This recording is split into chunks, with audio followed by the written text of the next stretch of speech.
క్రొత్త నిబంధన అనేది ఎప్పుడు అమల్లోకి వచ్చిందంటే ఆయన పునరుద్ధానం తర్వాతే. అంతకుముందు క్రొత్త నిబంధన అమల్లో లేదు. ఇంకా క్రీస్తు రాజ్యం ఎప్పుడు స్థాపించబడి ఎప్పుడు విస్తరించడం మొదలుపెట్టింది అంటే పునరుద్ధానం తర్వాతే. పునరుద్ధానానికి ముందు క్రీస్తు రాజ్య విస్తరణ జరగలేదు, క్రీస్తు రాజ్యం విస్తరించలేదు. సో పునరుద్ధాన ఘట్టాన్ని మనం ఎలా తీసుకోవాలి అంటే ఒక్క రోజుకి సంబంధించిన దానిగా తీసుకోకూడదు.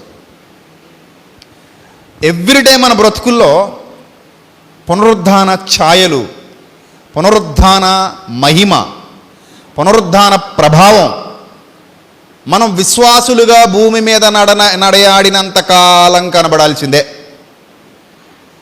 ఎంత ఆత్మీయ వాతావరణం మన బ్రతుకుల్లో పునరుద్ధానం సృష్టించిందో మీరు ఆలోచించండి.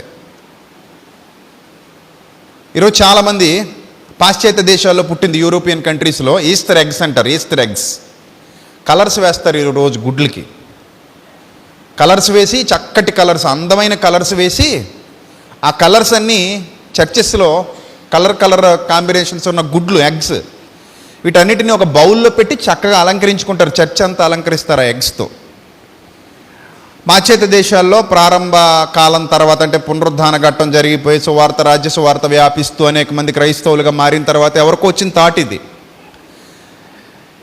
It was a good thought, not a bad thought. But అది అలంకరణకు మాత్రమే కాకుండా అందులో ఉన్న భావాన్ని కూడా అర్థం చేసుకుంటే మంచిది. ఆ గుడ్డు ఎందుకు వాళ్ళు అక్కడ పెడుతున్నారు అంటే ఆ గుడ్డులో నుండే జీవం పగిలి బయటకు వస్తుంది, లోపల నుంచి పగులుతుంది. ఆల్రెడీ ఒక టాపిక్ మాట్లాడాను, పైన పగిలితే మరణం, లోపల పగిలితే జీవం అని ఒక సభలో మాట్లాడాను నేను గుడ్డును ఉద్దేశించి. ఈ గుడ్డు లోపల పగలడం ద్వారా కలిగిందే పునరుద్ధానం. దానికి సూచనగా వాళ్ళు ఆ గుడ్డును అక్కడ పెడుతున్నారు. అంటే యేసుక్రీస్తు ప్రభువారు సరికొత్త దేహంతో పునరుద్ధానుడయ్యారు. ఇప్పుడు గుడ్డు మామూలుగా మనకు కనబడద్ది లైకే ఒక సీడ్ లాగనమాట. గుడ్డు అంటే ఒక విత్తనం లాంటిది. ఆ విత్తనం ఎలాగైతే సరికొత్త మొలకగా బయటకు వస్తుందో, ఒక మొక్కగా మొలకగా బయటకు వస్తుందో, పౌలు గారు చెప్పారు కదా ఆల్రెడీ, నువ్వు విత్తినది ఏ గింజ అయినను సరే వట్టి గింజనే విత్తుచున్నావు, పుట్టబో శరీరమును నువ్వు విత్తటం లేదు. అలాగే విత్తనాన్ని నువ్వు విత్తుతావేమో కానీ గుడ్డును నువ్వు పొదగవు. విత్తనాన్నైనా ఎవరు విత్తాలి? నువ్వు నేను విత్తుతాం. కొన్ని విత్తనాలు అయితే ప్రకృతి సిద్ధంగానే మొలిచేస్తాయి, మనం విత్తుతాం. గుడ్డు అనేది ఏదైతే ఉందో అది మనం పొదగం కదా.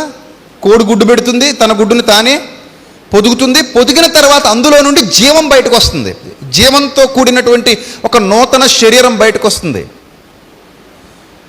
సో ఇక్కడ సాదృశ్యంగా ఈస్టర్ దినాన గుడ్లు పెడుతున్నప్పటికీ, అది మంచిదే, నేనేం తప్పని అనట్లేదు, ఆ భావం అర్థమైతే, గుడ్లు పెడుతున్నప్పటికీ యేసుక్రీస్తు ప్రభు వారి దేహం ఇంకా డిఫరెంట్.